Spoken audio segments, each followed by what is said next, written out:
marry 4 or 5 times, I think, and they don't require their wife's permission, the first wife's permission to marry, correct me if I'm wrong, to marry more number of times. So I actually don't see any logic in this because I believe it's one man, one woman.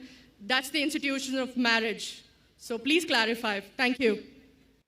Now coming to your second question. In Islam, men marry 4 times, 5 times, and they don't ask permission from the first 5. Why?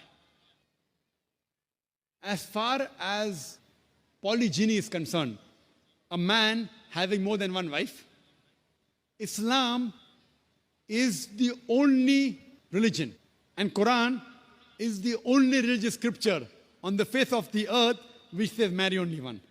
There is no religious scripture besides the Quran. I'm a student of comparative religion, which says marry only one. There's no verse in the Bible, no verse in the Bhagavad Gita, no verse in the Veda which says marry only one except the Quran. If you read the Hindu scriptures in Ramayana, the father of Sri Ram, how many wives did he have? How many wives? More than one? More than one. 3 wives. Fine. Shri Krishna, according to Mahabharata, how many wives he had? Unlimited. Not unlimited. You don't know your scripture well. No. Did he have 4 wives? No. I have no idea. Not 4, not 100, not 1,000, 16,108 wives. How many wives he had? 16,108. So why can't we Muslims have 4? What's the problem? When Shri Krishna can have 16,108 wives, why can't we have 4? Further, if you read the Vishnu Purana, chapter number 24, verse number 1, it says a Brahmin can have up to 4 wives. If you read the Jewish scriptures, it gives you permission to have as many wives as you wish. If you read the Christian Bible, it gives you permission to have as many wives as you wish. If you read the Bible, Abraham had 3 wives. Solomon, how many wives he had? He had 700 wives. It is later on, the church has put a ban that Christians should marry only one, not the Bible. It is the Jewish community married more than one wife. It was in 1950 that chief rabbi passed a synod that Jews should marry only one. So it is the rabbi, not the Jewish scriptures. And according to Hindu scriptures, you can marry as many as you wish. It is the Indian government in 1954 passed a law called the Hindu Special Marriage Act. Hindu Special Marriage Act, which says Hindus should marry only one. It is not the religious scripture. It is not Bhagavad Gita. It is not Ramayana. It is not Mahabharata. It is not Veda. It is the Indian Penal Code. The Indian government, which has passed a law in 1954 that Hindus should marry only one. But according to the statistics of the status of the women in Islam, if you read the government documents on page number 66, 67, it says that Muslims do polygamous marriages. You know what is the percentage in India? 4.3%. How much? In India, 4.3% of the Muslim men do polygamous marriages. A statistic between 1951 to 1961. Hindus, how many? 5.06. 0.7% more than the Muslims in India. According to the Indian government, even though it is prohibited according to the Indian law, yet they do more polygamous marriages than the Muslims. Why? Now, let's analyze what does the Quran say. Quran says in Surah Nisa, chapter 4, verse number 3, marry women of your choice in 2s, 3s or 4s. But if you can't do justice, marry only one. This statement, marry only one, is only given in the Quran and no other religious scripture. It says, marry women of your choice in 2s, 3s or 4s. But if you can't do justice, marry only one. So if you want to marry more than one woman, one of the criteria of the Quran is you should do justice. If you can't do justice, you should marry only one. Now, what are the reasons, logical reasons a person can think that why has Islam permitted certain men to have more than one wife? Many non-Muslims think it is fard, it is compulsory for a Muslim man to have more than one woman, to have more than one wife. It's not compulsory, it's optional.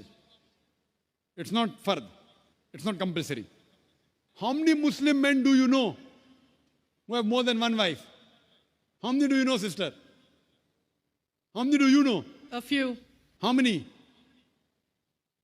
A few Few again. means 1, 2, 3, how many? Yeah, at least about 3. About 3. Have you heard of Dharminder? Yeah. How many wives he has? 2. Muslim or non-Muslim? Non-Muslim. Non-Muslim. Your previous chief minister, what's the name? Jayalalitha. Yes. Hindu or Muslim?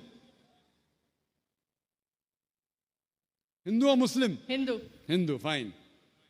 Now these are famous personalities. Fine. How many famous personalities you know in India who have got more than one wife? The 3 you know may be locality, fine? Yeah. Local, maybe friend in your neighborhood, maybe your colleague. In India, there are more non-Muslims having more than one wife than the Muslims. Now let us understand what are the logical reasons. Come back to logic now. Now, by nature, if you ask any medical doctor, he will tell you, male and female are born in equal proportion. Girls and boys are born in equal proportion. But any medical doctor, any pediatrician, any children doctor will tell you that the female sex, the female child is stronger than the male child. That's the reason there are more deaths in the male children as compared to female children. So in children's age itself, the female children are much more than the male children. As life goes on, there are people dying due to accidents, due to alcoholism, due to war. There are more males dying as compared to females. Today, if you analyze in the world, there are more females in the world as compared to males.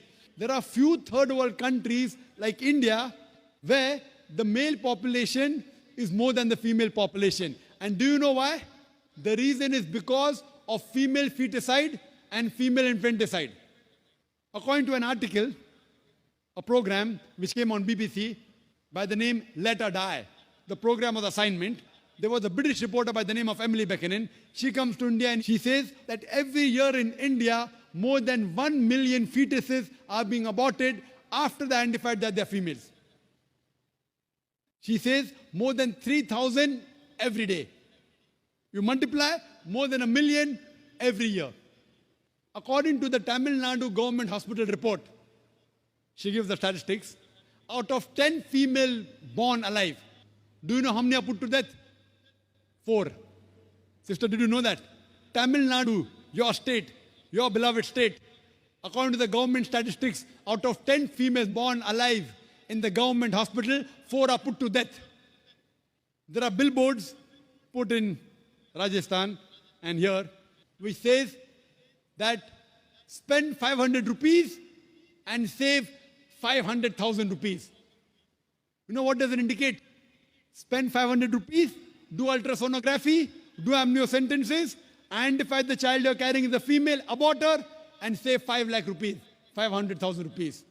Maybe a couple of 100,000 upbringing her, and the remaining 100,000 in dowry. If you stop this evil practice in India, our beloved country, stop the female infanticide, stop the female feticide. Even in India, the population of female will be more than the male population.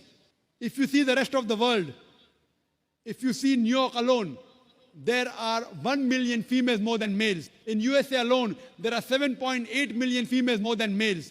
In UK alone, there are 4 million females more than males. In Germany alone, there are 5 million females more than males. In Russia alone, there are 9 million females more than males. And God alone knows how many millions of females are more than males throughout the world. Suppose I agree with your philosophy, sister, you said, 1 man, 1 woman. If I agree with you, sister, with your philosophy, 1 man, 1 woman. And suppose my sister happens to be in America, or your sister happens to live in America. And suppose the market is saturated. 1 man, 1 woman, saturated. Yet there will be 7.8 million females who will not find life partners. 1 man, 1 woman. Now the option for these 7.8 million females is either marry a man who already has a wife or become public property. You say, Dr. Zakir Naik, Public property, such a harsh word. Sister, it is the most sophisticated word I can use. I cannot use a more sophisticated word than public property. According to the Statistics of America, do you know, on an average, a man, before he settles down with a wife, he has 8 different sexual partners. Do you know that? On average, 8. Some may have 1, some may have 10, some may have 20. 8 sexual partners before he settles down with one. So the only option remaining, so if my sister happens to live in America, or if your sister happens to live in America, and the option is given to her, and suppose the market is saturated, every man has found a woman for himself. And unfortunately, if my sister, or if your sister happens to be one of the women who has not found a life partner, the only option for them is either marry a man who already has a wife or become public property. Any modest woman would opt for the first. Sister, what would you opt for your sister? Marrying a man who already has a wife or become public property? My sister's too young to be married, so When she grows up and if she happens to go to America, or if you happen to be in America, third choice. what would you prefer for her? You're the elder sister. Would you prefer her becoming public property or marry a man who already has a wife and get equal rights? In Islam, if you have a second wife, you give equal rights. In America, the public property has got no rights. She's degraded. She's dishonored. In Islam, she has an equal right. She gets honor. What would you prefer for younger sister when she grows up? Sometimes it's difficult to speak the truth, sister, correct? Especially in front of such a large audience. Anyway, I've got your answer, sister. Thank you. And your silence speaks for that. So that's the reason in Islam, sister, men have been allowed to marry more than one wife is to protect the woman, not to degrade her. Regarding a question, is it compulsory that the husband should take the permission of the wife? It's not compulsory because if she wants to protect, if that man wants to protect another woman, a normal woman, I agree with you, sister, no woman under normal circumstances would like to share the husband. You have to agree.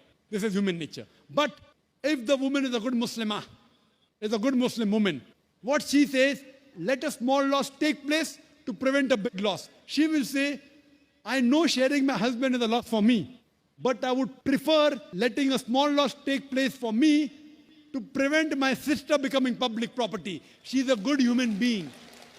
So she would surely give permission to the husband to marry a second woman, if she's a good Muslim woman. But taking permission is not fard, it is preferable. But at least informing is a requirement so that he does justice between the two wives. Hope that answers the question, sister. Thank you.